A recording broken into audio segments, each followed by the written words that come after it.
Hi,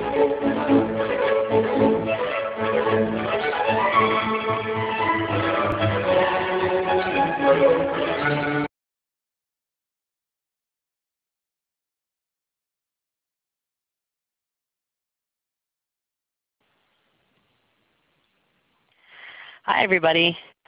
My name is Adam Hyatt. I am an associate consultant with Influitive. Today we're going to be talking about building an experience for your user conference. And we have guest speaker Erika Schonberg. Erika is here from XCM Solutions. She is the VP of Marketing and Alliances there. And she'll be speaking later about the experience that she had with for the 2015 XCM User Conference. And we'll get into that in just a little bit. This presentation is just going to be a higher level overview about using experiences for your user conference. It's going to give you general ideas, and we do have a questions and answer session later. You can either call in or send your questions in chat, and we will answer them. If you do have questions throughout, feel free to send them in chat, and we can address those after as well. So let's get started. What is an experience? So an experience is a hub within a hub. That's the easiest way to explain it. You can use experiences just as far as the creativity in your head will take you.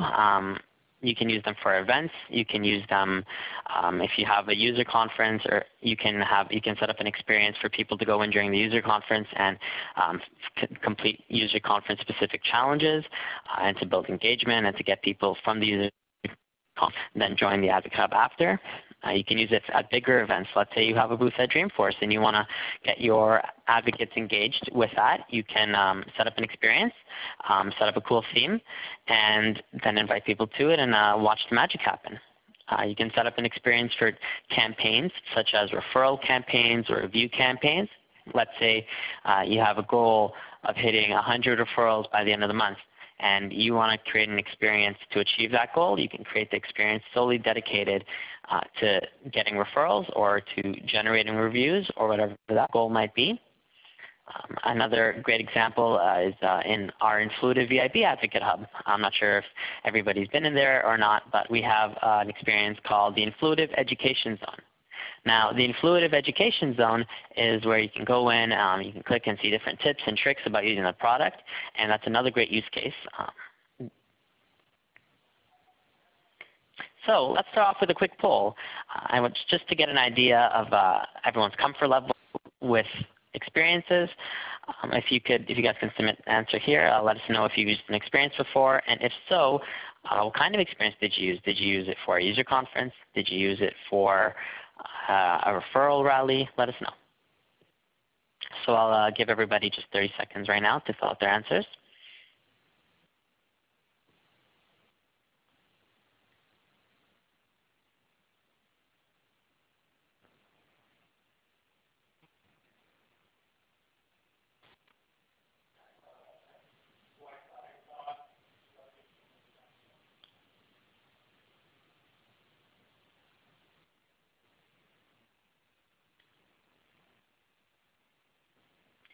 Cool. It seems like the majority of people here have used an experience before.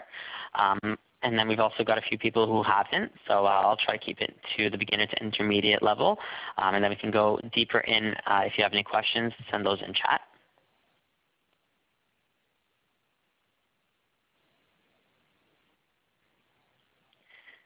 So first things first, preparing for your user conference. Organization is a magic word here. You've got to map out your plan throughout. So first thing we're going to be talking about is going to be setting goals. What are your goals? Do you want to boost engagement through the event? Do you want to generate referrals at your event? Do you want to get some video testimonials? You have to think about branding. Branding can be, what kind of theme do you want your experience to have? Is there something special, or for example, with Influitive, what we did was with AdvoCamp, which was our conference. It's a bigger conference that we had. We designed a whole experience, camp themed. Everything was campfire themed, and that worked well with the experience, and people appreciated that. Another thing to consider is the logo. Challenges are a big thing, so you want to plan out your pre-event challenges, your during-event challenges, and your post-event challenges. You want to have a solid invitation strategy. Invitation strategy is king when it comes to preparing your user conference for the experience. It can be a defining moment whether you're going to have a lot of people sign up to the experience and engage with your experience, and it's going to be a key indicator of the results that you'll have. So this is probably one of the more crucial aspects of the experience. And then we're going to talk about the during event experience management. So that means when you're actually at the experience, what are you going to be doing there? Are you going to be promoting certain rewards from the AdvocateHub in the experience? Are you going to be meeting with people and inviting them into the experience while you're there? Are you going to have a booth set up with a TV to showcase the leaderboard?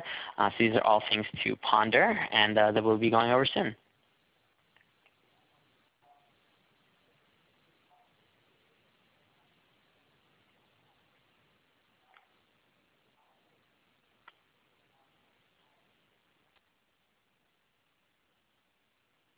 So first thing, setting goals for your experience. So it's important to define your key goals for the experience. You've got to plan out what those goals are, and you should have these written down. You should have down your success metrics as well. So an example of this can be, we want to generate 50 engaged advocates that will end up joining the AdvocateHub. And the way that you would measure that is, once the experience is done, do you have 50 people who joined the AdvocateHub that came from the experience? And if you need help thinking of how to measure your individual success metric, you can always send an email to support@influitive.com, and they can help you figure out an idea on how to track that. Different examples of goals, it can be increasing event engagement, increasing the actual AdvocateHub engagement, generating referrals, social shares, gathering feedback about the sessions. One great example of what XCM did, which Erika is going to go over after, is they got, I think, 60, 70 pieces of feedback about their sessions. They figured out what people wanted to hear during the sessions. They figured out what people liked and didn't like, and they were able to build on for the next year using that information, and also they were able to work on that during the event in some cases. Once you have defined goals, it's important to brand your experience. Branding means everything, especially because a lot of the people are probably not already in the AdvocateHub, and they don't really have an idea of what this whole thing is. So it's going to be important for them to come in and really see your company's image in a sparkling way. So when you're thinking about branding, you should think of a theme. A theme can be anything from and again, like going back to our example where we had AdvoCamp and we had the campfire theme, your theme could be based on the actual content. Let's say you have a big new release coming, that could be the major theme. The future of technology is here, something like that. You should design a logo. And here's a hint on the logo. It should be 16 by 9. Some of you today might have noticed in your AdvocateHubs that you have a new challenge card design. And then when you look in your dashboard, you're going to see the cards that look like the one on the right side over here. And that's the new design moving forward. Experience cards will look the same. So fit in a banner image, whether it's into a challenge card or into the experience card, it should be 16 by 9. It's also important to look at the copy. So if you look on the experience card, you can actually customize information. So you can customize the name of the experience, you can customize the description, you can customize the button that says enter the event now, and you can just make it a very tailored experience to draw attention to your conference.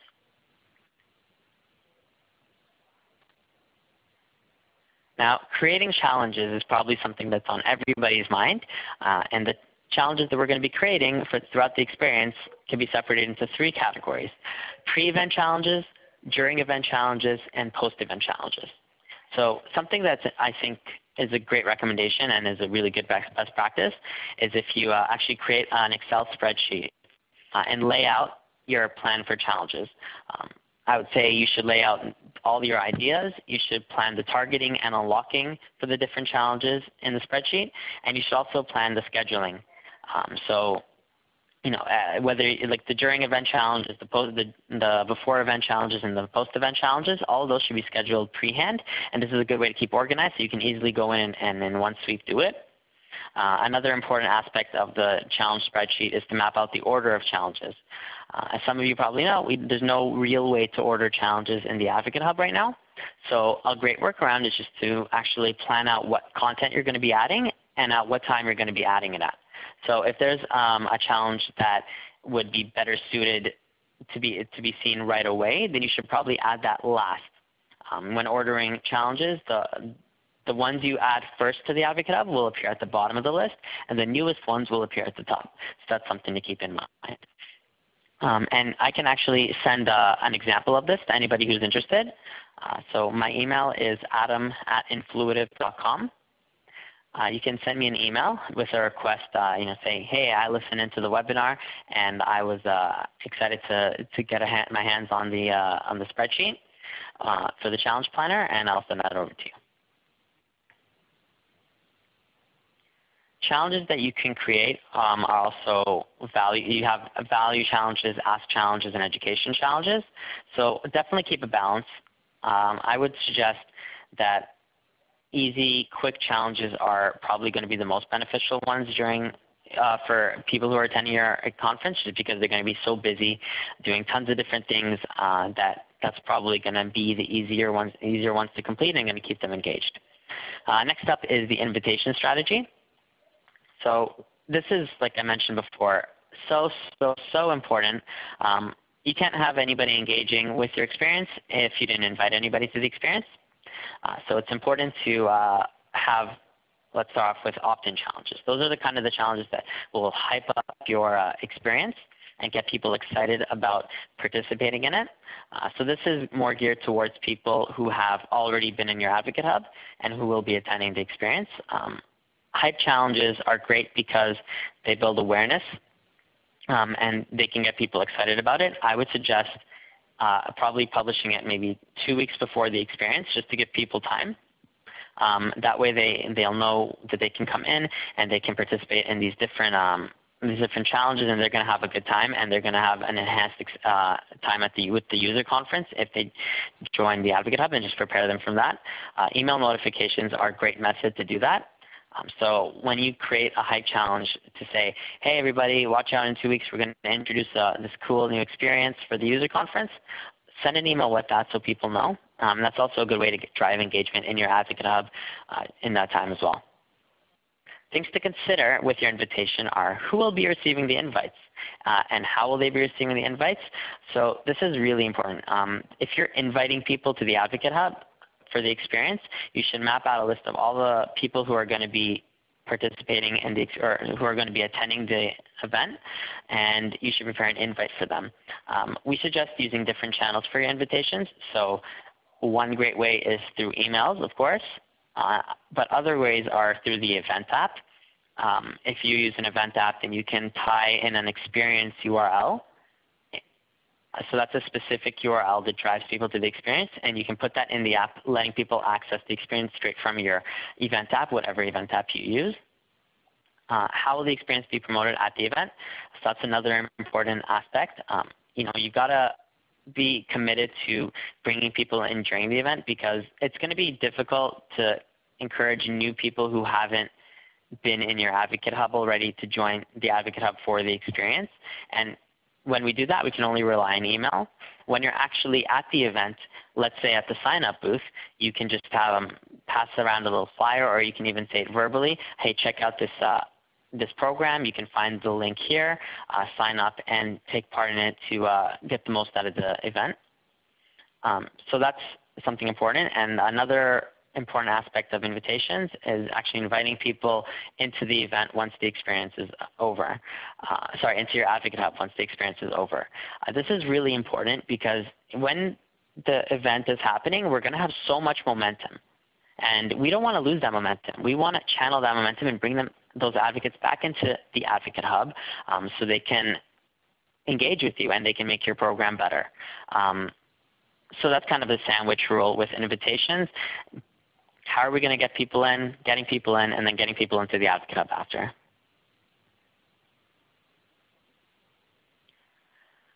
The final important aspect of event management and experience management is what you're going to be doing during the event. So it's key, like we talked about before, to promote the experience. And the ways that you can do that can be setting up a booth with a big screen. And the screen can show an activity feed and a leaderboard of the different things happening in the Advocate Hub. So if somebody is performing really well, or if it can also show, let's say you have a challenge up there asking people questions and you wanted the questions to be publicly available for everybody to see, you can show the activity feed and all those answers will slide across the screen.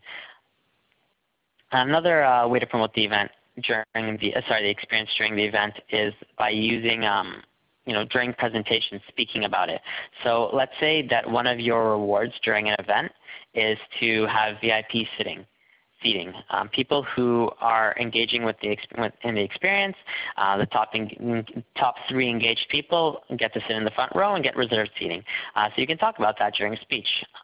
Let's say you're introducing the event and you want to say, hey everybody, just a heads up, these people are participating in the experience available on xx.com. Check it out, and maybe you can win some awesome rewards as well. Managing the experience during the event is another key aspect of this.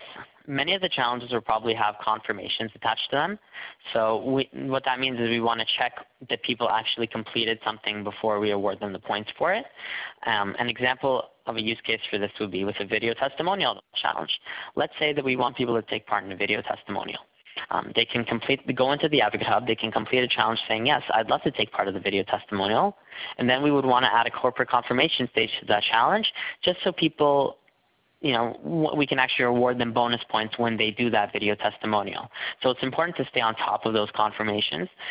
And it's also important to stay on top of the Advocate Hub in general and provide people with feedback like the activity that they have in your Advocate Hub. All this during the event they'll get notifications and they'll keep engaging during the event. And now it's finally important to follow up with different things. So you can create challenges to follow up with people based on things that happen at the event. So an example of this would be, hey, did something happen right at on the second day? Did you see that crazy glitch that happened during the presentation and made the screen go black? Let us know what went through your head. Something fun like that is kind of on the go. I would suggest publishing maybe 1 to 2 of those challenges a day, and that can be even anything like, how did you like lunch? Little things like that happen during the day that you could just throw in just to add new material for people so they're not seeing the same old stuff all the time. So again, this was just a very general high-level overview of experiences. I encourage people to go deeper into this in the Q&A area, and I can answer specific questions about building your Advocate Hub, being organized when you're planning everything out, and all of those different things. And now I'd like to hand over the stage to Erika Schonberg from XCM. Thank you, Adam. Thanks for inviting me to participate this afternoon. We had launched our hub just about a year ago, just actually over a year ago, and we had done our first experience this past June in conjunction with our annual user conference. Our audience is primarily accountants working in public practice. So from late January until about late April, the U.S. tax season, they tend to go dark on us. So hosting a user event in June presents a challenge as we only have a small window to promote the event, solicit any feedback that we want to gain for the program, and engage with our attendees before they arrive in Boston. This past year we had also used the event to launch a new software release to our user community, and we wanted to build anticipation for that as well. And then finally we had to figure out how to do all of this without a dedicated resource to managing our hub. So from a goal setting standpoint, as Adam mentioned, that was the first thing that we had done when we sat down with him. Our goals were pretty straightforward. They were to get more out of our best advocates, because those tended to be the folks that were making a substantial investment in attending our user conference, and we wanted to engage them in our hub. create excitement before the event and anticipation for the launch that we were doing there. And we wanted to give our users a really great experience before, during, and after the conference, and to really capitalize on the goodwill we were creating there. As a result of our using Influitive services, which helped us address that third challenge I mentioned without having a dedicated hub manager, we leveraged Adam's expertise and creativity in helping us ramp up really quickly.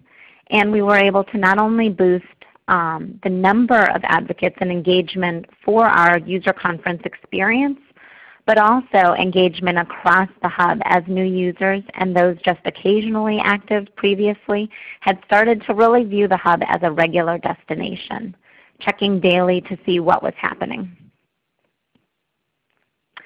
And advocate participation in the hub went way up as a result of our experience. We saw as a result of the engagement as well, we were able to get new sales and marketing assets like video testimonials. We got great feedback for our client services and development teams about the program and also about the new release that we were launching there.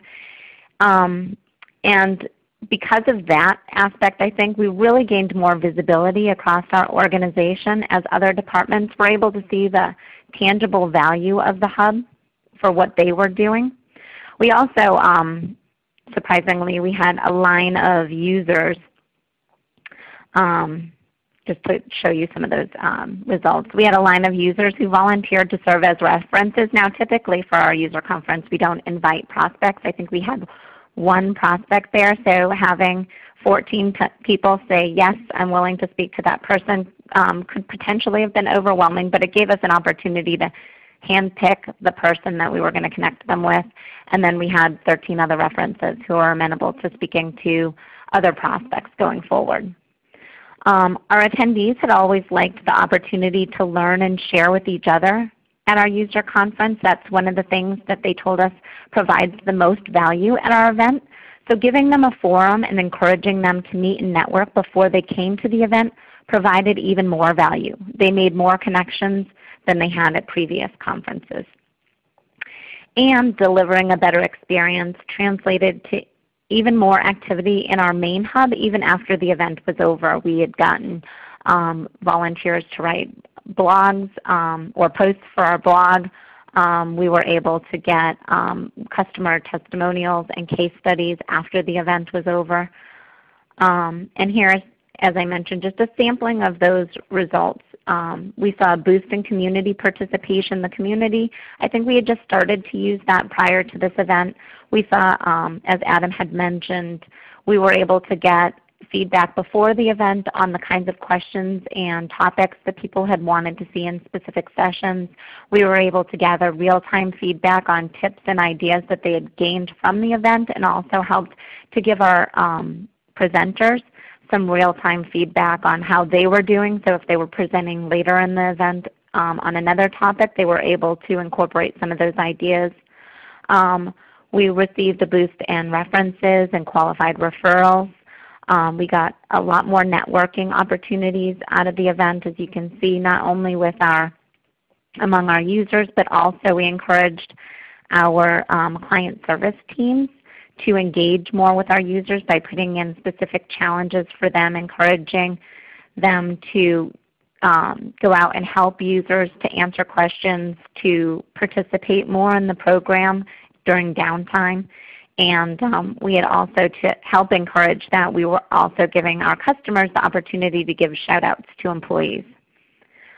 As Adam had mentioned briefly, we did host on-site kiosks.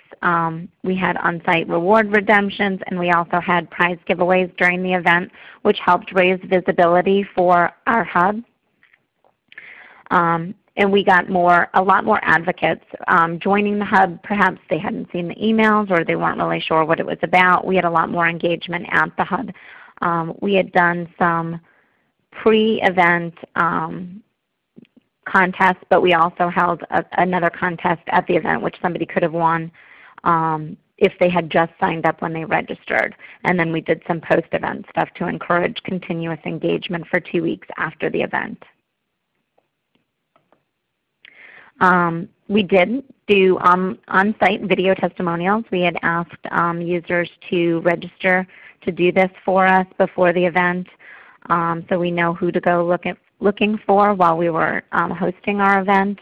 And we were able to set up a separate room at the conference to shoot some live video testimonials. And we were able to get great feedback not only on our software and our services, but also on the event itself. So we were able to get a lot of mileage out of the video interviews that we did because it was all fresh for the attendees. Some of them had been to previous conferences, so they were able to share their experiences about what they find valuable that gets them coming back. And then there were other folks that were brand new, and we were able to get that contrast as well.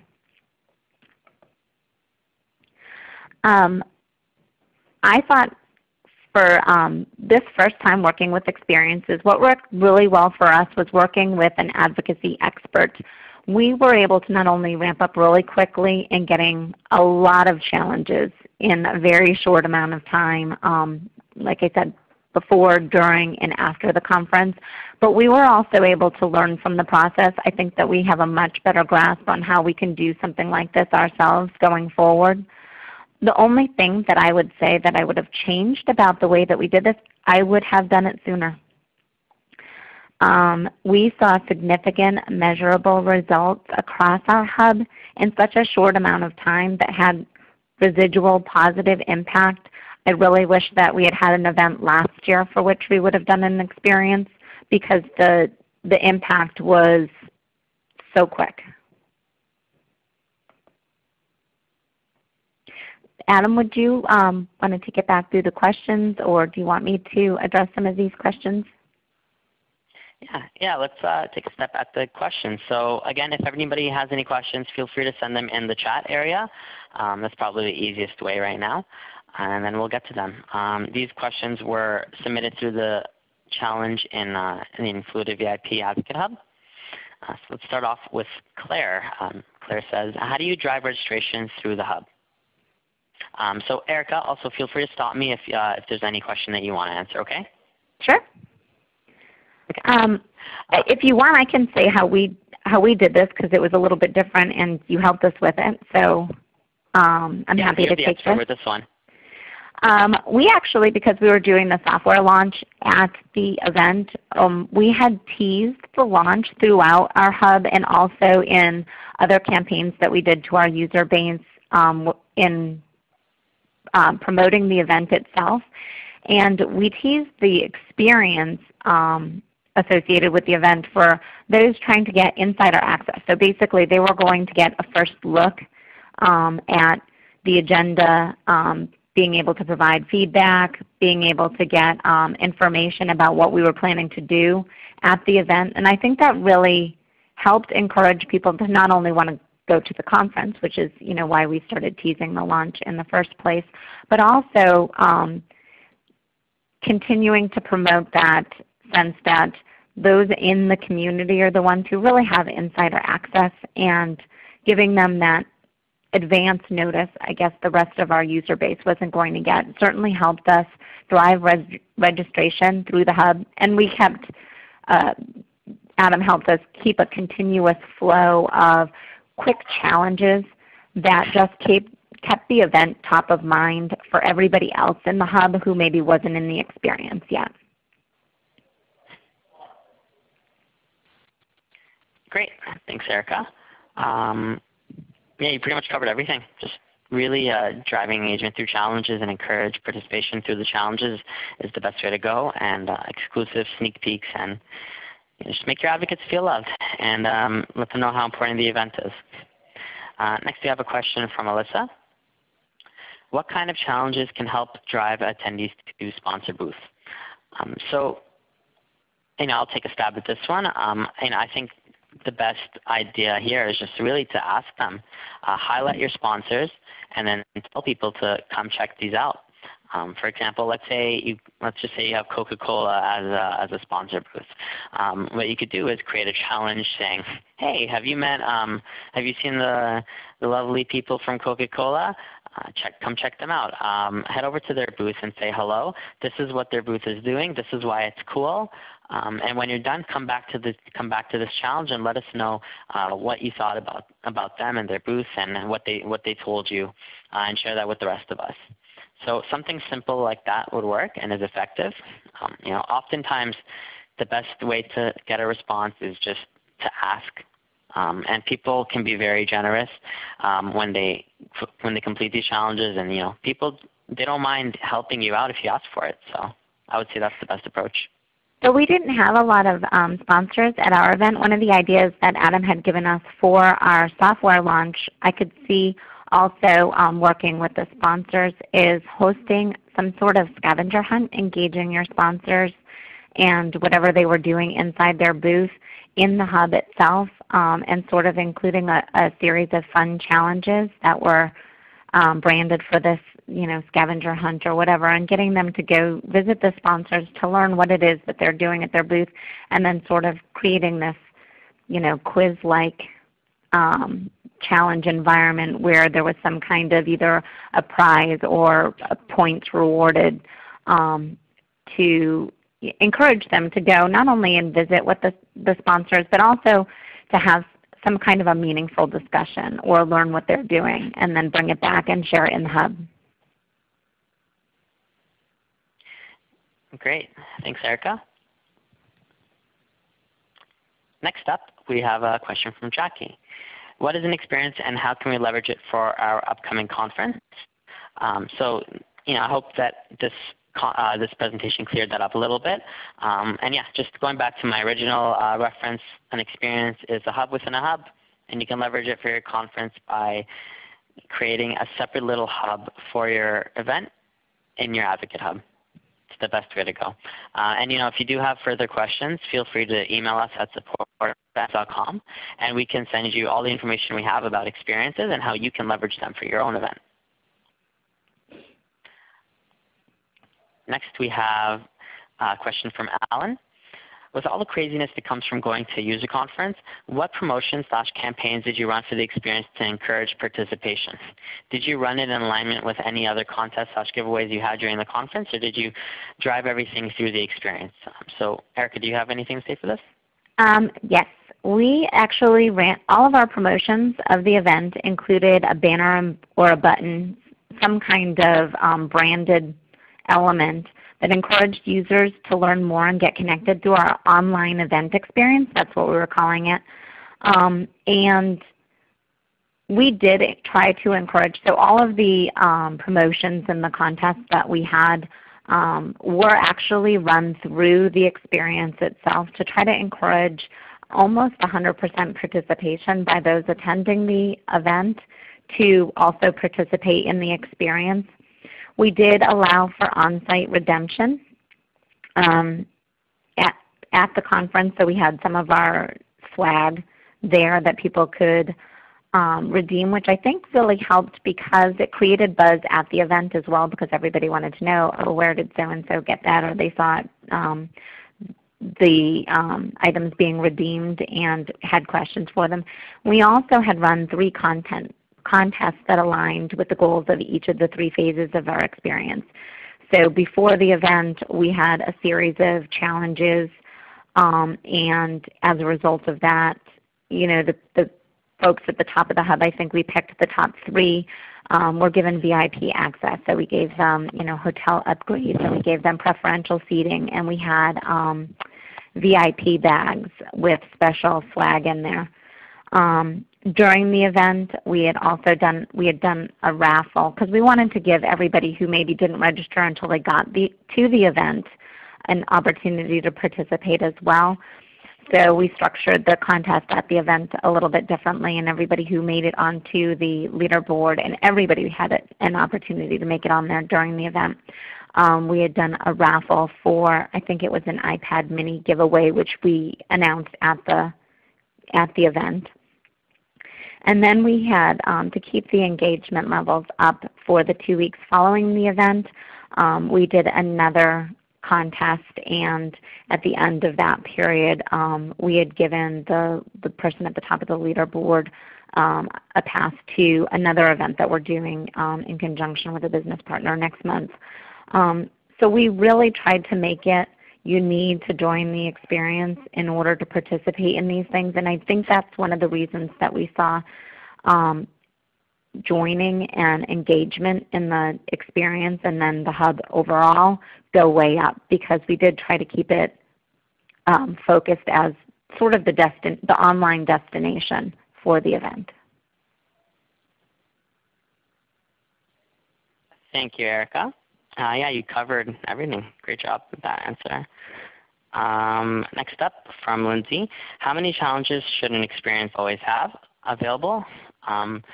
So I wouldn't say that there's a magic number, but I would say that a good range to think about for the experience overall is probably, if you want a lot of content from people and you want like really high participation, I would say 60 to 80 challenges is a really good number. You want to have a good amount of pre-event challenges so people don't finish too quickly and then they're bored and have nothing to do. You also want to have enough challenges during the event so they have enough to do throughout the entire event. As for post-event challenges, those ones you typically don't need as many, since the biggest draw for those will be generating feedback about the conference and inviting people to the Advocate Hub after. So those ones you don't have to worry about as much. One way to work around people doing too much at one time and running out of everything, I think, is just to schedule properly. If you schedule everything to publish at different times, then people will always have content no matter when they sign on. They can finish all the challenges at 1 p.m., but when they come back at 4 p.m., they'll see more. So I would definitely recommend creating a thorough and well thought out plan for scheduling challenges that involves balancing it throughout the duration of the experience. Great. And next question we have from Davin, and he's asking, what are some clever ideas to drive registration? And again, Erika is the pro with driving registration, so I'll let her handle this one. Well, one of the things, as I mentioned a couple minutes ago, that we had done is we had done some teasers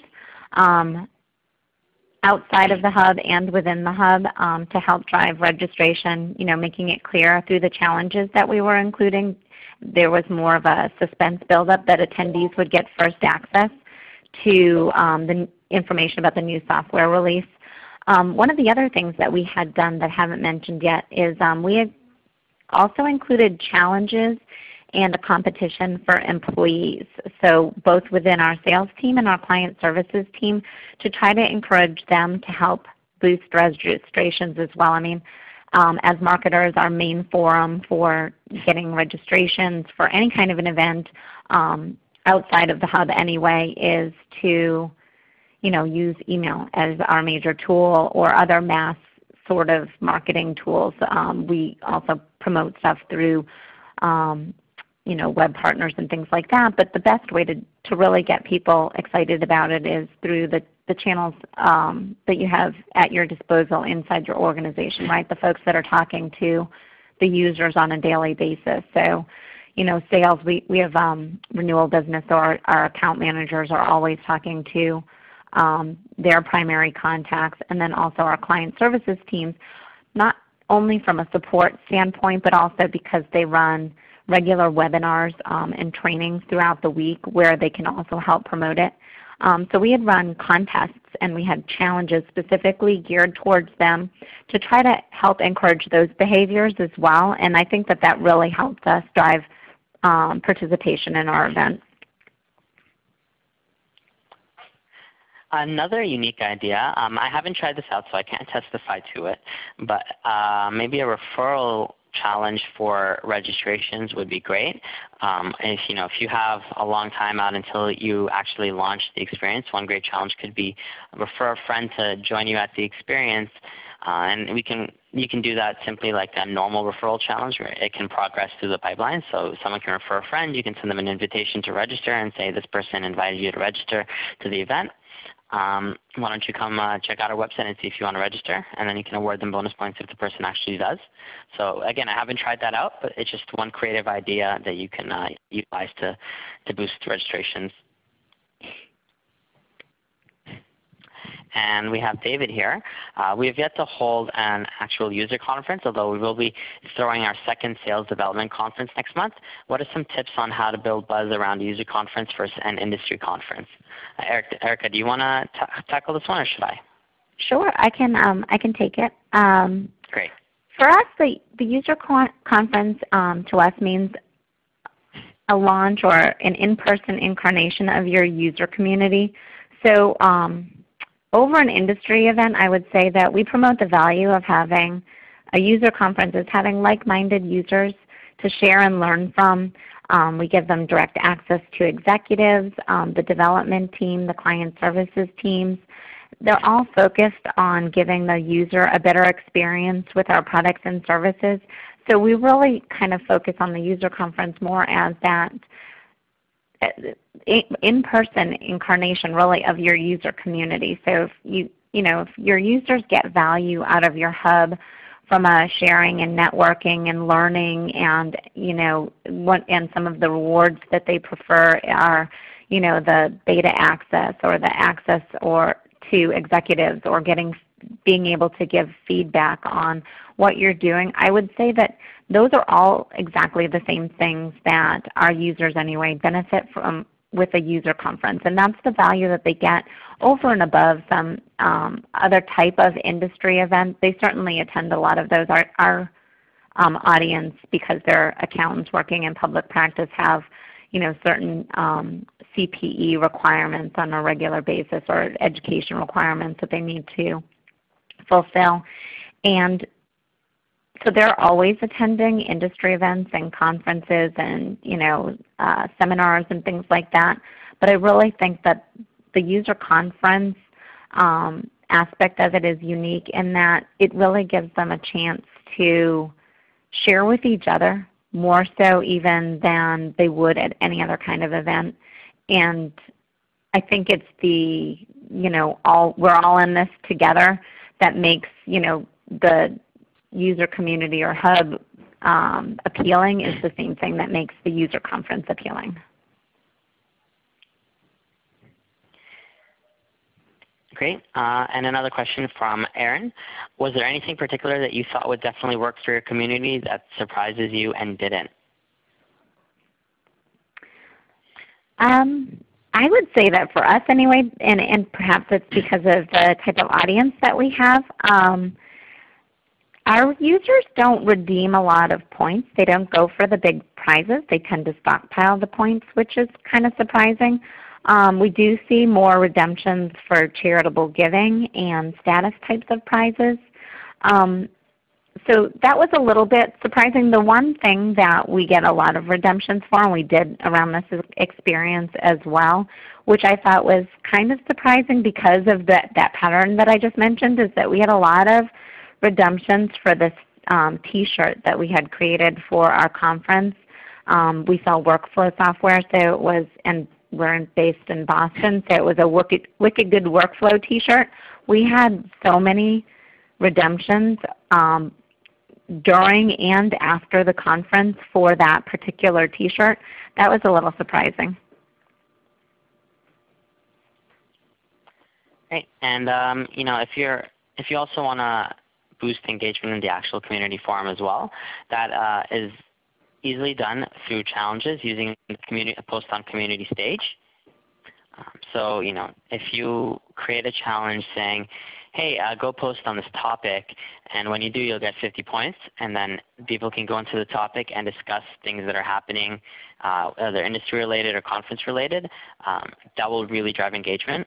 One of the big reasons why XCM was able to achieve so many community posts and topics was because we drove people there with challenges. Now there's an added advantage that we actually have that stage that automatically checks if people posted on the community, so it can even be more successful now. So I definitely recommend utilizing that stage. And another benefit now is that experiences actually have their own private communities if you'd like. you can turn that feature on when editing the settings of your experience, and that's something really new. So I'm not sure if you're familiar with that yet, but it'll be its own private community just for the experience. So if you want people just in the just at the user conference to have discussions with each other, that is the way to go. And I apologize because I read community more broadly as the whole hub.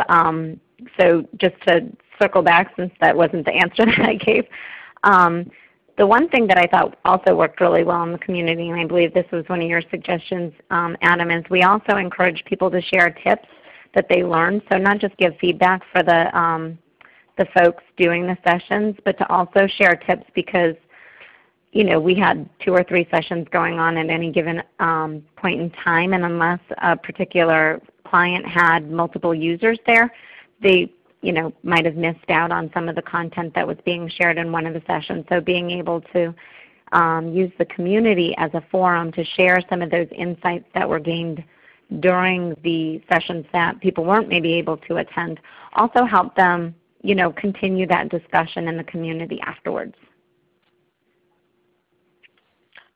Great, and no problem. I'm sure that your answer was actually really helpful as well. It gave me some different insights too. Okay, now on to Nilesh. Would you recommend using the experience for an employee event? Oh, Erika, I know you're a pro with this one. I guess it depends on how many employees that you're talking about. I would say yes, because it definitely builds community within a specific group. It certainly drives engagement. I guess it depends on what your goals are, how you would structure it exactly, but I think that it creates a better overall experience for any kind of event. I don't think it matters whether it's your users or your employees, and it should definitely map to your organization's culture. As I mentioned, though we didn't have a specific experience for an employee event because this was a user conference, we did have specific challenges for employees, not only to help drive registration to the event, but also during the event to kind of keep the on-site employees engaged and to keep the employees that maybe weren't on-site because they were out in the field or whatever, feeling like they were connected to the conference as well, even if they weren't there. We even had one of our challenges was sort of an inside joke about the honey badger and one of our sales guys' adoration for his new big green egg grill. So even though he wasn't at the event, we were able to sort of keep it light with some of our employee-only challenges to help make them feel connected and to sort of create that community feel among our employees as well. So I definitely think that it would help for an employee event. I mean, the goals of the event, even if the audience is different, aren't probably significantly different from a user event. So I can definitely see that there would be value in that as well.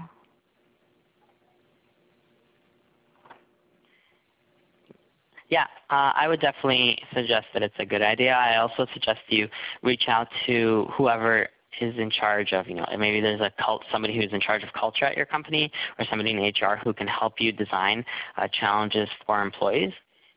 That would be really great. I know that in many cases, employees can be top advocates in your AdvocateHub. They can be the most engaged users.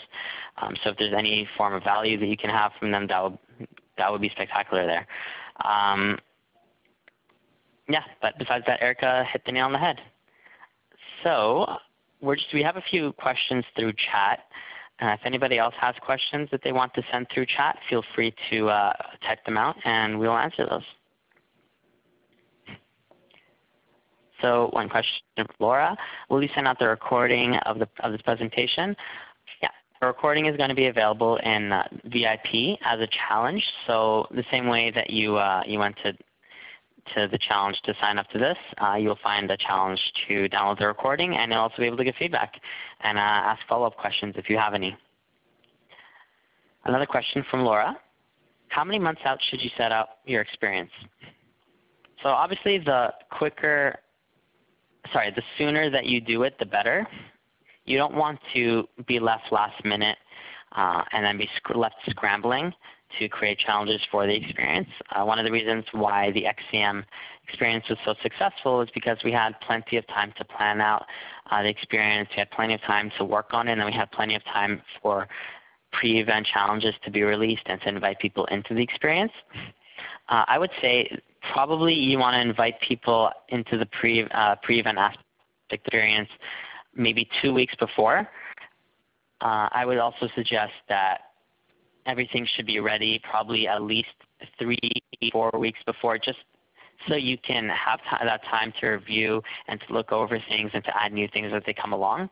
Obviously, that's in a dream world where everything can be ready a month before, but I would definitely suggest you leave at least 10 days before pre-event just to build hype for it at the very least. And I would add that though Adam recommended including the Excel spreadsheet where he had all of the challenges planned for us in advance, he also knew what kinds of challenges we might want to include during the event. And so he was adding challenges for us on the fly during the event as well, based on some of the things that were happening at the event, and what we saw was getting the most engagement from our users at the event. So I definitely think it helps to plan it out in advance and have a sense for what you want, but also to allow it to be somewhat dynamic and to have a resource that's dedicated to, at least a couple of hours a day during the event, looking at what else can I do, what else can I add here. That's a great point. Another big thing about this was that me and you had such a great partnership here because you were so active during the event with it, and you were relaying so much great information to me. Even though I wasn't there, it's kind of like I was there, so I was able to create a lot of relevant challenges throughout the whole thing, which was great. So that's a great point. Just because it's prepared, which is always good, we can never forget to dedicate that time throughout and during the event just to keep continuing the momentum. We have another question from Nikki. I would love to include employees, but it seems that it would throw off my reporting. Any way around that? That's a good question. One of the things that we had done, I'm sorry, Adam. One of the things that we had done is we had sort of partitioned off which kinds of challenges we wanted users to complete and which challenges we wanted employees to complete. So we kept it really specific. We used a lot of, there were some that, social share types of challenges. I didn't care, who was. We just wanted to sort of push that out there. But if it was a very specific employee geared challenge, then we made sure that we were targeting only employees. And then if, the value in the challenge was really for users, then we kept it, we would not allow employees to complete those challenges. And so those were sort of, the fun ones we let everybody complete. But by keeping the value add ones partitioned, it really didn't throw off our reporting afterwards because we were able to clearly see who was doing what in the hub. Perfect. Yeah, and just to add to that, you can better separate using challenge types. So you can create different challenge types for let's say if you want to have employees, for example, and you want to separate that from the other things that are going on, you can create, while you're in the challenge editor, create a new challenge type called employees, and then put all the employee challenges in that specific challenge type. And then when you're looking at stats, you could just look at the other challenge types that don't include employees. And if you need help with that, just email support@influitive.com and they can show you how. All right. It looks like that's it for questions. Erika, do you have anything final to add? It looks like there is one last question from Nikki. It says, is it best practices to offer rewards to employees? I don't know whether or not it's best practices, but we do. We have different kinds of rewards for employees though. So for example, we did a soft launch of our hub before we released it to our user community with our employees because I wanted the sales team to feel comfortable enough about it that they were actively participating and getting their best advocates into the hub because our initial benefit was going to be for sales and marketing. So I wanted to get them in there and get them trying it so that they would be better advocates for our hub. So we had specific rewards for employees as well. So for our sales users, it was, the kinds of like getting to be the one who gets to go to that show where everybody gets tons of leads. Some of the sales users didn't like having to go to shows that the marketing team picked. So giving them first right of refusal so they could tag somebody else, like fun challenges, fun rewards like that.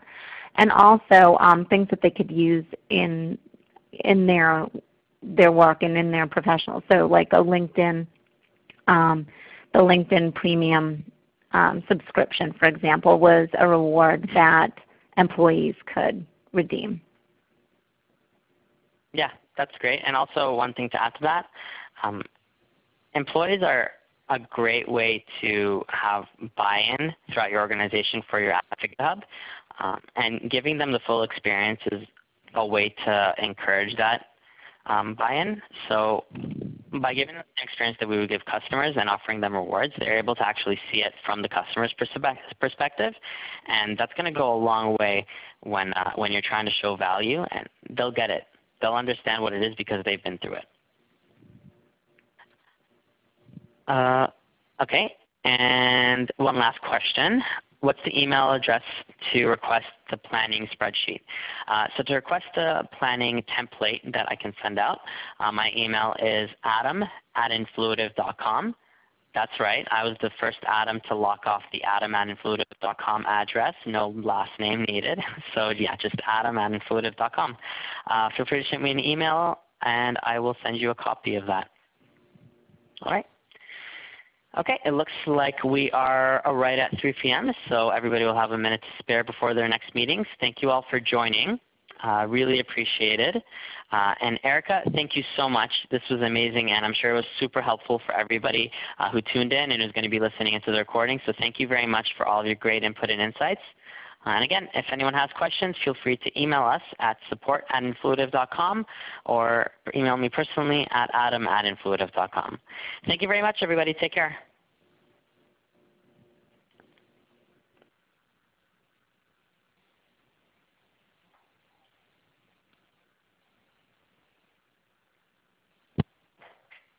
Hello.